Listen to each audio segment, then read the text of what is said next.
కుట్రలు అని నేను అన్నా. కుట్రలు ఆగిపోలేదు, మనం అధికారం పోగానే ఆగిపోలేదు. ఇప్పుడు చూడండి ఏం జరుగుతూ ఉందో. 18-20 నెలలైంది.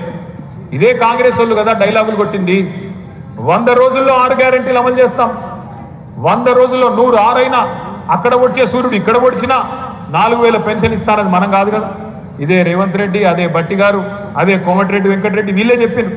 కానీ ఇవాళ నువ్వు అడిగినావు అనుకో, ఏమాయమా 6 గ్యారెంటీలు 100 రోజులు అంటే 600 రోజులు అయిపోయాయి, ఏం సంగతి అంటే మరి వాళ్ళకు సమాధానం లేదు. అందుకే ఏం చేయాలి, ఒకరోజు కాళేశ్వరం మీద విచారణ ఒక కమిషన్, ఇంకొక రోజు గొర్రెల స్కామ్ అదొక కథ, ఇంకో కొన్ని రోజులు ఇంకో కథ, ఏది ట్యాపింగ్ ఇదో కథ.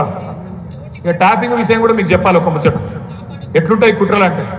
నిన్న మొన్న రేవంత్ రెడ్డి గారు చెప్పిండు, మీరు చూసిండ్రో లేదో, ఢిల్లీలో చాలా గొప్ప మాట చెప్పిండు. ఏమన్నాడు, ట్యాపింగ్ చట్ట వ్యతిరేకం ఏం కాదు, అన్ని ప్రభుత్వాలు చేస్తున్నాయి, మేము కూడా చేస్తున్నాం అని చెప్పిండు. ఇంకో మాట అన్నాడు, గొప్ప మాట. ఏమంటాడు ఆయన, ఏమో ఇప్పుడు కూడా అధికారులు చేస్తుండ్రేమో నాకేం తెలుసు అంటే, ఆయన ప్రభుత్వంలో అయితేనేమో అధికారులు చేస్తారట, ఆయన ప్రభుత్వంలో ట్యాపింగ్ చేస్తేనేమో అధికారులు చేస్తారట, అదే కేసీఆర్ ప్రభుత్వంలో అయితేనేమో కేసీఆర్ కేటీఆర్ ఇద్దరు కలిసి చెవులకు పెట్టుకొని వింటారట. ఇంతకంటే హాస్యాస్పదమైన మాట ఉంటుందా? ఓదికు పోలీసు వాళ్ళే చెప్తున్నారు, ఈ ట్యాపింగ్లో పసలేదు మన్ను లేదురా నాయన, అనవసరంగా ఆగమవుతారు అని చెప్పి రేవంత్ రెడ్డికి చెప్తుంటే కూడా ఇంటలేడు ఆయన. సరే ఆయన అంటే ఇంటలేడు, కానీ ఇవాళ తెలంగాణ ప్రజల దృష్టి మళ్ళించేందుకు 6 గ్యారంటీల మీద అడగకుండా 420 హామీల గురించి యాదికి రాకుండా చేసేందుకు ఒక అద్భుతమైన కథ కనిపెట్టింది. ఎవరో హీరోయిన్ల ఫోన్లు ట్యాప్ అయిపోయినాయి. ఏమవుతుంది దాంతో? ఇవాళ రేపు ఏమవుతుంది, ప్రతి ఒక్కరి దగ్గర ఫోన్ ఉన్నది, ఆ ఫోన్లో కావాల్సినంత డేటా ప్లాన్ ఉన్నది, ఉన్నాయి అందరికీ ఉన్నాయి. ఏం చేయాలి మరి? తెల్లారులేస్తే ఆ యూట్యూబ్లో పోవాలి, వాడిని వీడి తిట్టా, వీడిని వాడి తిట్టా, దానికి కూడా థంబ్నెయిల్ పెట్టా, ఆ థంబ్నెయిల్ మనం వస్తా, వానికి పైసలు పోను, మనకు టైంపాస్ కాదు, ఇంతే తప్ప వచ్చేదేం లేదు. మీరు చూడండి థంబ్నెయిల్ మీద ఏం పెడతాడు, జగదీష్ రెడ్డి ఇప్పుడే కదా కత్తి పట్టుకొని నరికేసిండు అంటాడు. అది వచ్చి చూస్తే జగదీష్ రెడ్డి గారు నరికింది లేదేం లేదు, మాట్లాడిండు అంతే. దానికి జగదీష్ రెడ్డి ఊచకోత, ఊరిని ఏమో నిజంగానే ఉన్న చంపిండేమో మా జగదీష్ అన్న అని మనం వచ్చి చూడాలి.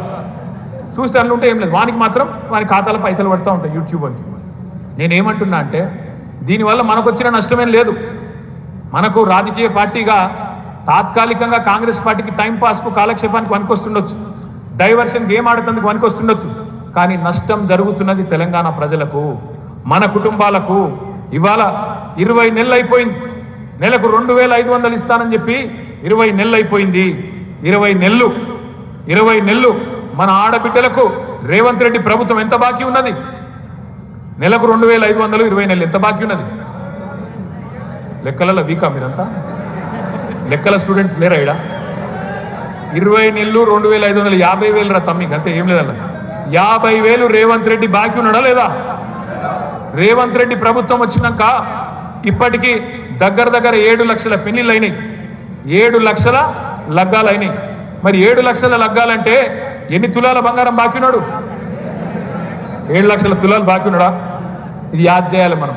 అట్లాగే రైతు బంధు 15,000 ఇస్తా అన్నాడు, 2 సార్లు ఎగ్గొట్టిండు. మనమేమో ఆనాడు కేసీఆర్ గారి ప్రభుత్వం ఉన్నప్పుడు నాట్లప్పుడు రైతు బంధు వేసేది, రేవంత్ రెడ్డి ఏమో ఓట్లప్పుడు మాత్రమే వేస్తాడు, పార్లమెంట్ అప్పుడు ఒకసారి, మళ్ళీ పంచాయతీ ఎలక్షన్లప్పుడు ఒకసారి. కేసీఆర్ గారు ముందే చెప్పిండు, కాంగ్రెస్ నమ్మితే రైతు బంధు రామ్ అవుతుందని చెప్పిండా లేదా? అయ్యిందా? ఈ మాట యాద్ చేయాలి.